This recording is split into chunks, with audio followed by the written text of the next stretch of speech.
This is another iRaw podcast. We podcast to make the world a better place for animals. It's both kind and rational to like knowing animals. You can't deny it's fashionable to like knowing animals. Hello everyone and welcome to Knowing Animals. Knowing Animals is a podcast in which we speak to animal studies scholars about a piece of their work. I'm Josh Milburn and I do like knowing animals. This episode is brought to you by the Animal Politics book series from Sydney University Press. This is a collection of scholarly books about animal studies. As well as recently changing names, the series also has new editors. Danielle Celermajer, Rick DeVos, Chloë Taylor and Katie Woolaston. If you're currently working on a book about animal studies, you should consider reaching out to them to see if the series would be a good fit. And I'm pleased to say that I'll get a chance to ask some of these new editors about the Animal Politics series in upcoming episodes of Knowing Animals. I'm recording this episode after a busy period of conferences. I've recently attended the Vegan Society Research Day, the Mancept Workshops in Political Theory, where I was co-convening a session in memory of Siobhan O'Sullivan, and the European Society for Agriculture and Food Ethics Conference in the Netherlands. This, of course, is all very intellectually stimulating, and I met lots of people who I hope will feature in future episodes of Knowing Animals. But it also means, as you may be able to hear in my voice, that I'm a little under the weather. This is, of course, a risk we face when we sit in a room with lots of other people from around the world. Nonetheless, I'm very excited today to be talking to an academic whose work I've admired for many years, but whose name may not be familiar to lots of people in the animal studies space. So let me introduce you to Professor Jonathan Birch of the Department of Philosophy, Logic and Scientific Method at the London School of Economics and Political Science. Jonathan is a philosopher of science who will be best known to an animal studies audience for his work on the science of sentience. This includes his 2021 report, Review of the Evidence of Sentience in Cephalopod Mollusks and Decapod Crustaceans, which led to cephalopods and decapods being recognised as sentient beings in UK law. He was also one of the lead signatories of the New York Declaration on Animal Consciousness. Today, however, we're going to talk about his 2024 Oxford University Press book, The Edge of Sentience, Risk and Precaution in Humans, Other Animals and AI. And this is an open access book, meaning that all listeners from anywhere in the world can read and download it for free entirely legally. Welcome to the podcast, Jonathan. Hi Josh, thanks for that kind introduction. So can you start by telling us what led you to work on this topic? Well, the questions, I think, are questions we all wonder about from a very young age. As soon as we interact with insects, we think, is there anything it feels like to be an insect? Might there be any ethical problems with squashing an insect? The questions occur to absolutely all of us. I suppose I had quite a long route to thinking of them as central questions of my research. My PhD was mostly on the evolution of altruism. So I was writing about the social behavior of animals, including social insects like bees and ants, and the foundations of the science of animal cooperation. And I think through working on that topic, I started to think, well, the individual insects are incredibly interesting as well, and we know a lot more about them than we used to, thanks to a lot of amazing work. And so I started coming back to those questions of, well, are we in a position to draw tentative inferences about what it feels like to be an insect? And that was what led me to the Foundations of Animal Sentience project, which is a project I've been running at the LSE since 2020, where I've had a team working on these questions. And I think I chose the right moment in a way, because I think this is an exciting time for the science of animal consciousness or animal sentience. I think we're starting to see an emerging field working on these topics. The declaration that you mentioned, the New York Declaration, we've got over 400 signatories showing that there is this international community now of people working on these topics. We've both used the word sentience several times. And I think this is a word that we use a lot in animal ethics, in animal law, and animal studies much more broadly. But I think, and I know that you think, that it actually gets used in lots of different ways, sometimes without people realising that. So, in your view, what exactly is sentience? It does get used in lots of different ways. It's not as bad as consciousness in that respect, I think. Consciousness gets used in even more ways. With sentience, some people trivialize the notion, and when you're just using it to refer to responding to stimuli, this is a trivializing of it, and I think we should resist that. What I'm trying to capture with the term sentience is something that really matters ethically, a kind of ethically significant experience.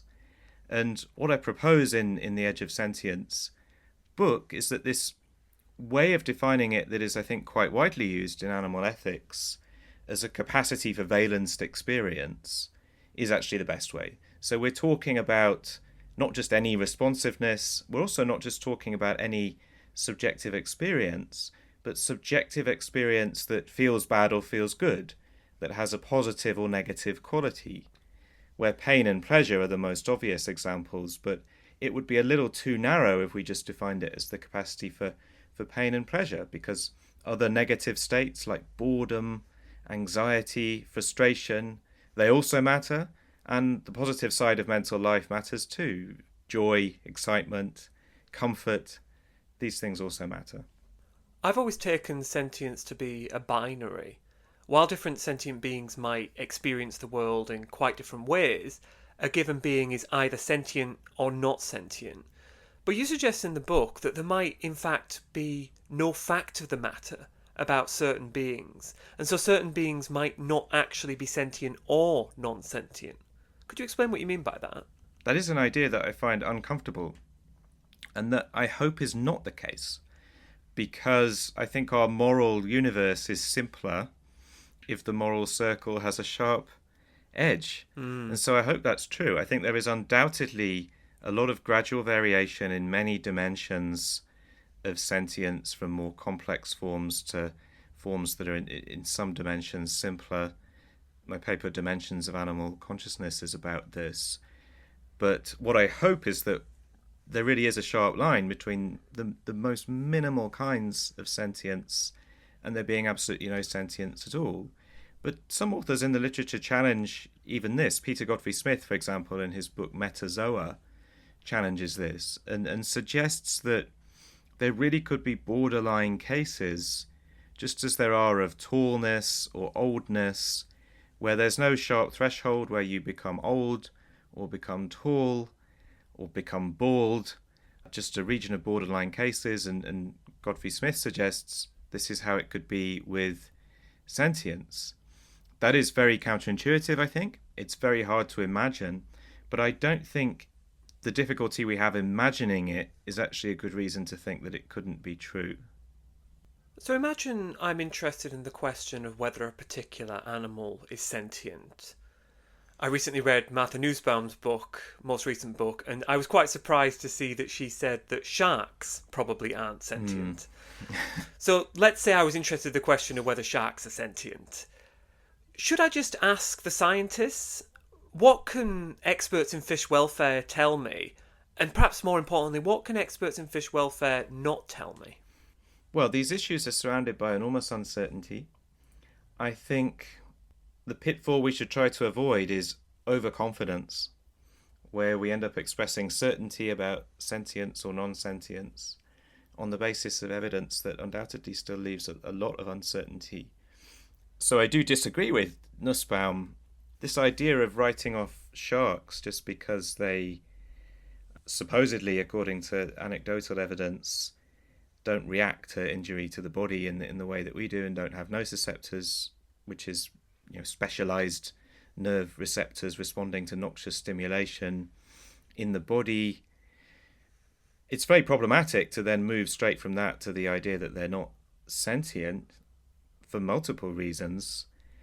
Firstly, factually, I think it's unlikely that they don't have any nociceptors. There was a recent study that seemed to find evidence of them around the cranial region, which makes sense in a way, because that's the point where a shark can actually do something about it if it needs to let go of a prey item.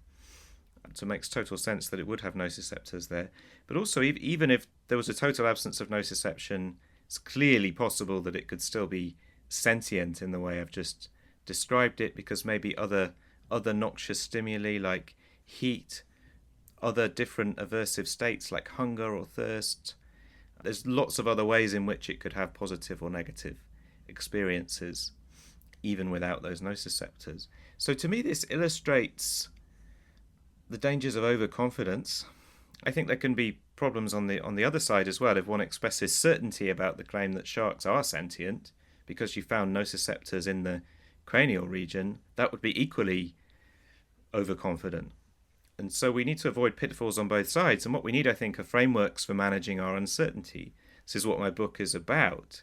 We need ways of thinking in precautionary ways about these cases, ways of erring on the side of caution, where we are expecting evidence, but we're not expecting the evidence to push us all the way to certainty or even knowledge or even high probability, but we're willing to act on the basis of evidence that still leaves the situation very uncertain.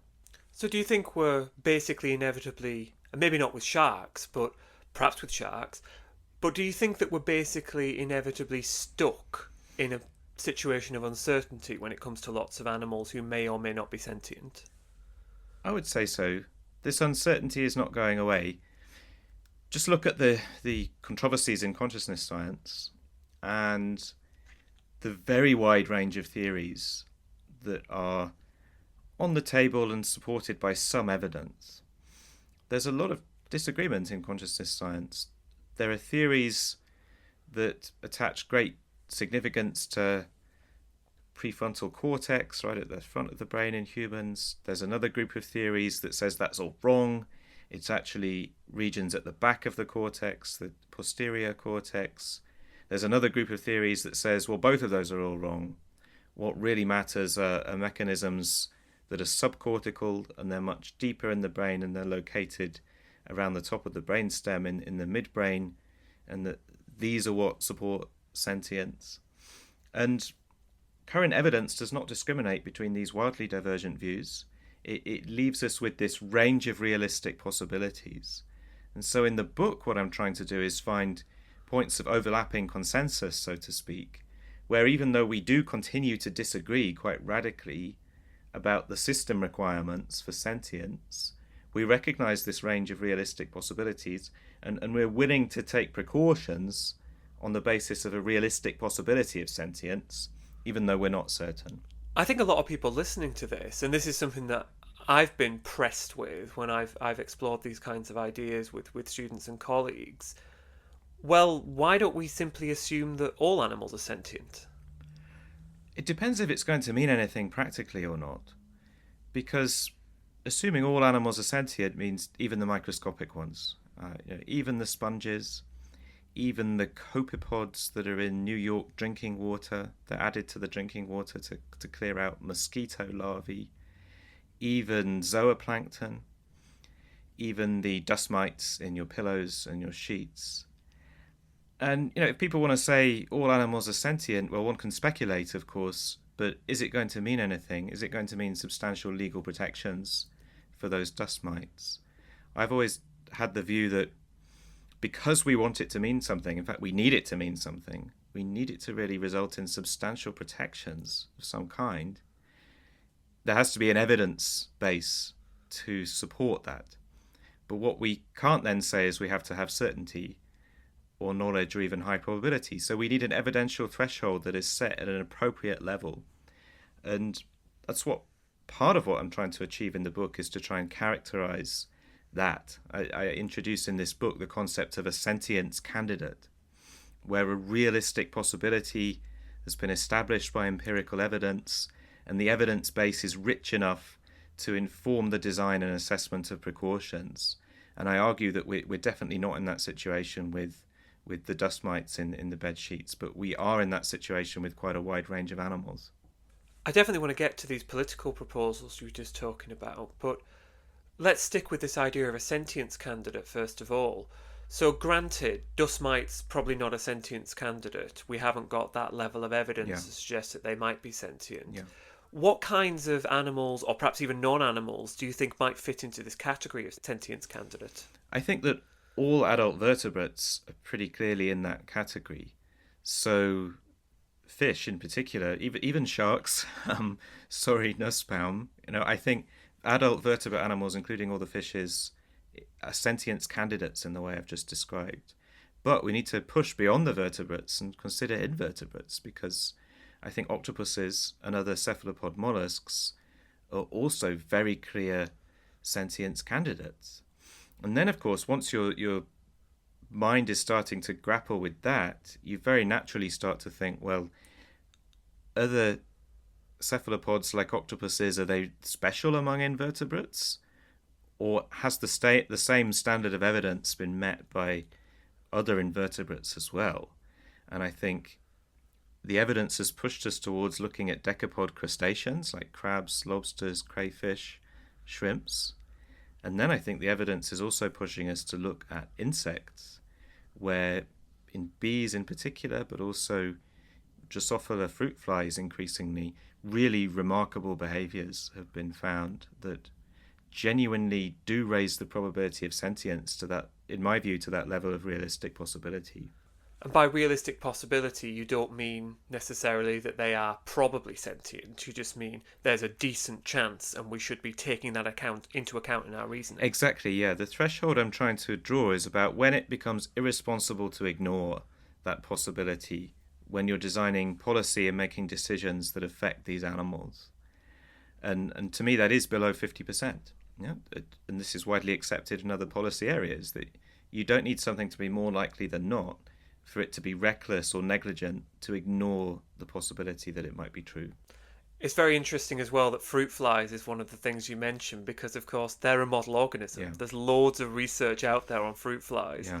So that suggests it's entirely possible that if we had loads of research on spiders, we might find that they were good sentience candidates as well. Yes, and spiders are very understudied. Where scientists have looked at them, and the Porsche jumping spiders are probably the best known example of this, we've again found absolutely remarkable behavior. In Porsche spiders, they're known for this detour pre-planning behavior where they stand on a podium, they see a prey item in the distance, they have a choice of two paths, one of them is unbroken, and the other one has a break in it that they will fall down if they go that way. And by scanning these two paths, they then very much seem as though they're planning which one to take, and then they descend from the platform, and they nearly always choose the unbroken path. And they're somehow doing this with about 60,000 neurons, so very, very tiny brains compared to mammalian brains, but solving a very complex challenge. And to me, it's entirely possible that really we'd find a lot more stuff like that if we look more closely at spiders. And so in the book, I have this category of an investigation priority where, okay, it's not actually clearing that bar for sentience candidate, but that's very probably because we haven't looked for evidence.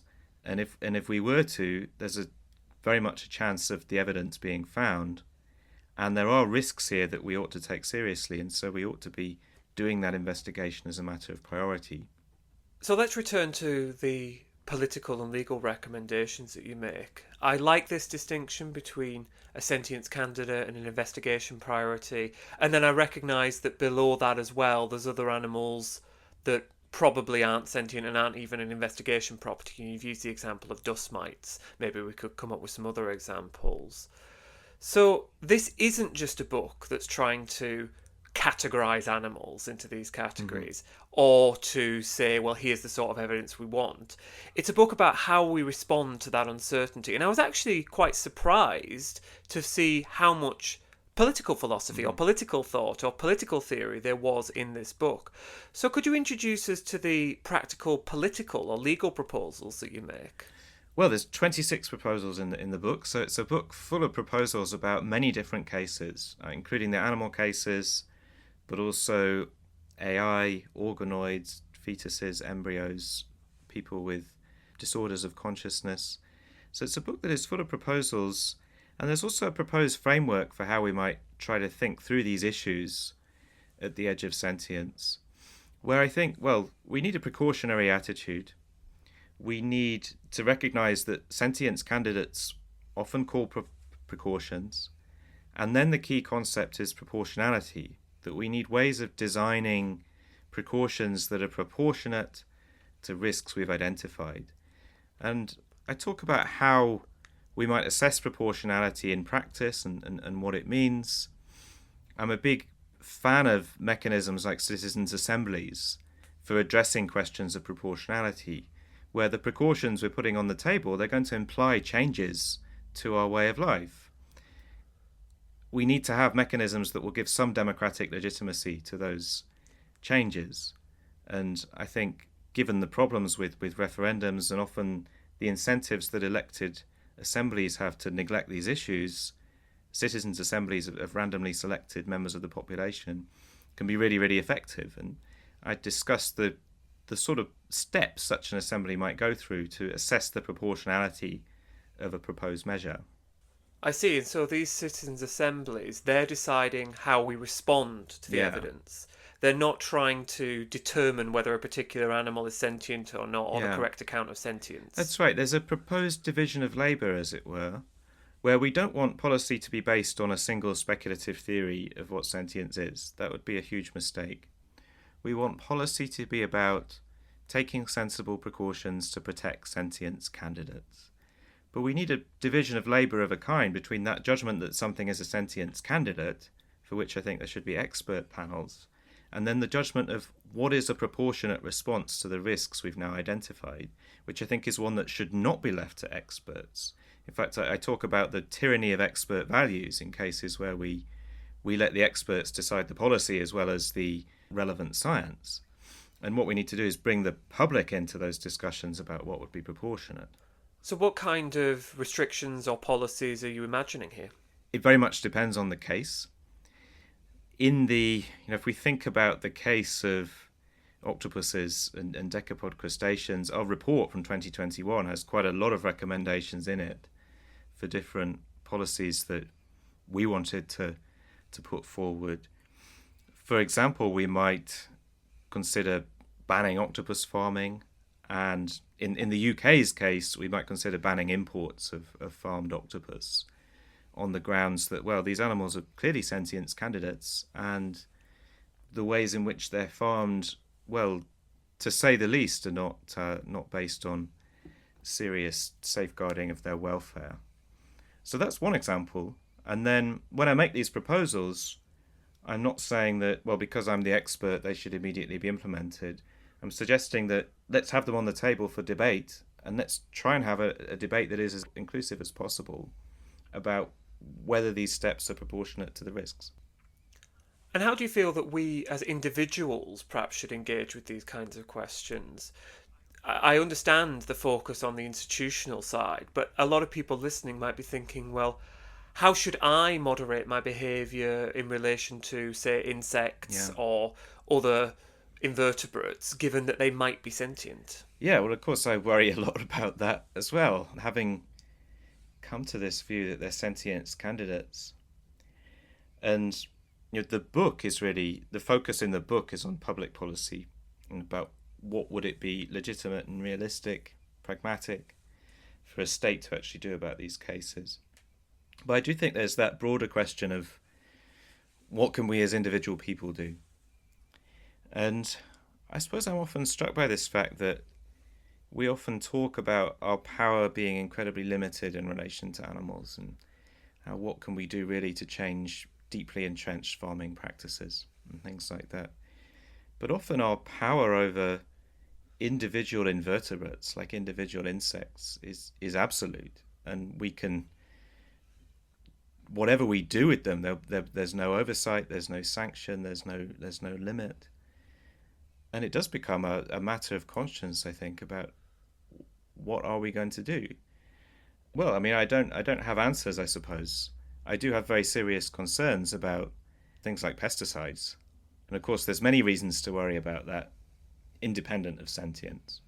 But to me, the point about sentience just underlines, it gives us another reason to worry, that these pesticides are causing enormous suffering, quite plausibly, as well as decimating populations that we need for biodiversity, sustainability, and everything else.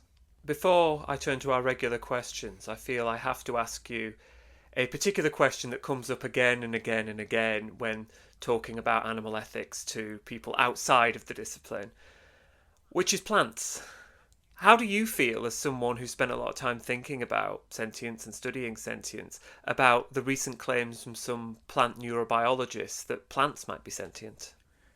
It depends on that might, because if the point is to put forward a speculation, we can conceive of them being sentient.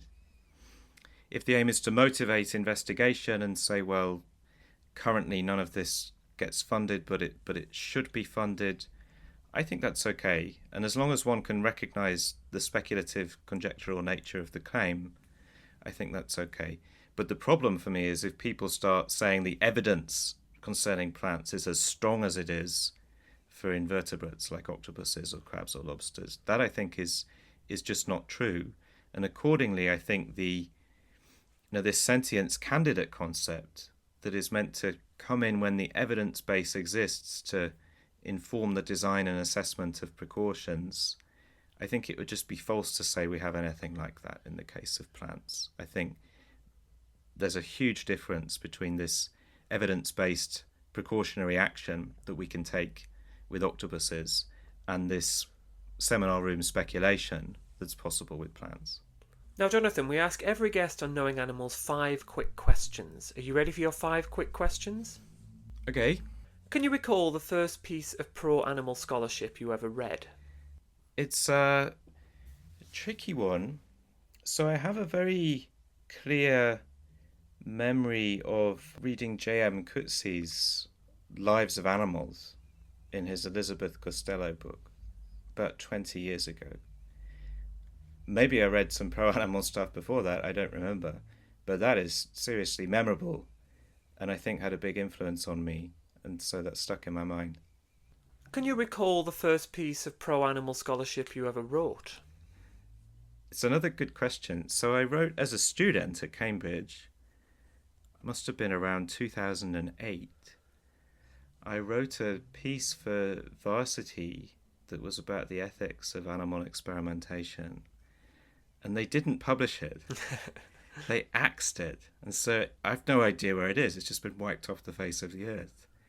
And it's sort of ironic in a way because I'm now on the Animals in Science committee that has the job of trying to advise the government on policy in relation to animals in science. But as a student, my views were not considered publishable. Gosh. Feel free to interpret animal studies in this sentence quite broadly. If you had to name one animal studies scholar who's had a big impact on you, who would it be? Yeah, well, I mentioned Coetzee earlier. I think Peter Singer as well has been pretty big influence. It's hard to say why exactly in a way. It's not always that I agree with his arguments. It's not even always that I agree with the manner in which the arguments are put forward. But I think something about that following the argument where it leads, if a philosophical argument if taken seriously implies massive changes to your way of life are required, that's not a reason to think there's something wrong with the argument. It's a reason to think massive changes with your way of life might be required. And this is an incredibly important idea that I try to get across in my teaching now, and I find Peter Singer a very useful author to set when teaching. What do you think is the most important thing that academics can do for animals? Well, again, a question that I think about a lot myself. What I like, in a way, is the blurring of boundaries. I think this emerging field of animal sentience, animal consciousness research, blurs boundaries across disciplines in a really exciting way. It is mobilizing scientists from fields like neuroscience and psychology who perhaps in the past thought, I can't see helping animals as among my goals because that would be political and it wouldn't be science anymore. It's helping them to perhaps see that the boundary is not so sharp and that one can be doing very, very good science and legitimately having the goal of improving the lives of animals as one of one's aims. And that's really important. And I'm quite excited too about some of the boundaries blurring in a way between scientific research and animal advocacy, where we're starting to see more work now that is aimed at analysing the effectiveness of certain kinds of intervention, where again you can be doing totally objective science. Does this change people's behaviour or not? Does it change their consumer choices or not? That's not a matter of opinion, that you can do science on that. But nonetheless, it's helping us change in ways that benefit animals. If you had the power to change one thing about the human-non-human animal relationship, what would it be? And the answer can't be everything. Maybe there's something you think at the foundation of everything that can then lead to other kinds of changes. Yeah, I agree. This has become, for me, an increasingly tricky question. I think factory farming, in a way, is at the heart of so many things. That, as I say, when I think about animal ethics, when I think about the sentient world, I understand it very broadly, and it includes insects. It includes a very great number of animals. In a way, what we've got to think about is the knock-on downstream devastation caused by patterns of land use that in the end are aimed at this absurd practice of just raising as many animals as possible in a smaller space as possible, often feeding them on other animals. So, for example, fish farming relies very heavily on ground-up fish as the feed. And so what we need to change is our priorities, and this insane food system we currently have that leads to so many other downstream problems for the environment, for public health, for our future. What are you working on next? Well, I'm still in the mode of trying to get this book out there, get The Edge of Sentience out there, hopefully get people discussing the proposals in the book that I really hope will be taken seriously. And then I think it's become this living research agenda in a way, in that those topics, there's so much more to say about them. If you think about insects, for example, we have so little evidence, and there's so many places where we need to close those evidence gaps. So I have a project going on right now in collaboration with Lois Chitka's lab at Queen Mary. We've got postdocs in the lab there trying to get evidence about crickets and black soldier flies, because they're two of the most commercially important insects. They're farmed on an absolutely massive scale already, and it's just growing all the time. And yet we just know next to nothing about their welfare needs. And so we're trying to get new evidence that might move the dial a bit and perhaps build towards codes of practice, welfare regulations for insect farming. It's just one of the areas where I think there's a need for more work. There's a lot that needs to be done on many different fronts. I'm going to break one of my own rules now and come back at you with a question. Do you think that there's potentially a tension here in that you're calling for animal experiments, in essence? Yeah, we have a paper with Lars as one of the co-authors called Is It Time for Insect Researchers to Consider Their Subjects' Welfare?, where we argue that yes, it is, and that it is a problem that insect research, traditionally has not regarded the subjects of that research as being sentient beings at all, in a way that is very, very problematic and that we think should change.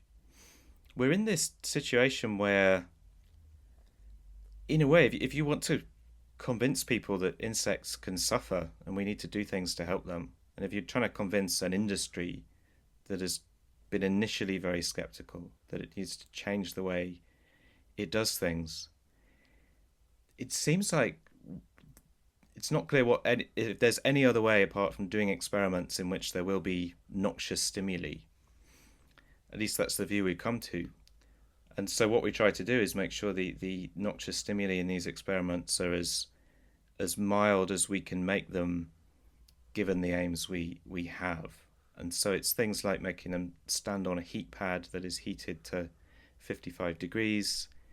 And it is unpleasant, but it's not, it's as mild as we can make it. Yeah, so we are constantly thinking about these dilemmas. And to me, at least, that's a kind of progress, because traditionally insect researchers have not always seen any dilemma there at all. How can people find out more about your work?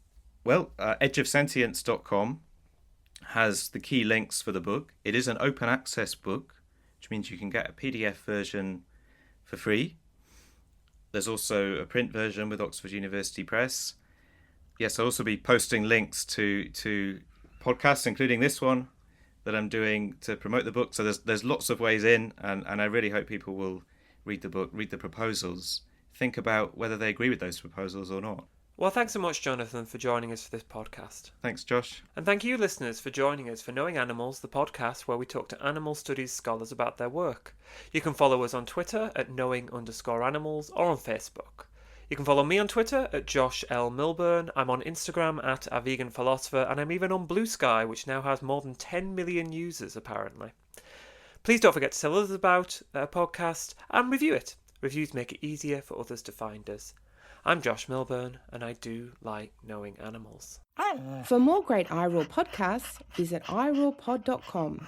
That's IROARPOD.com.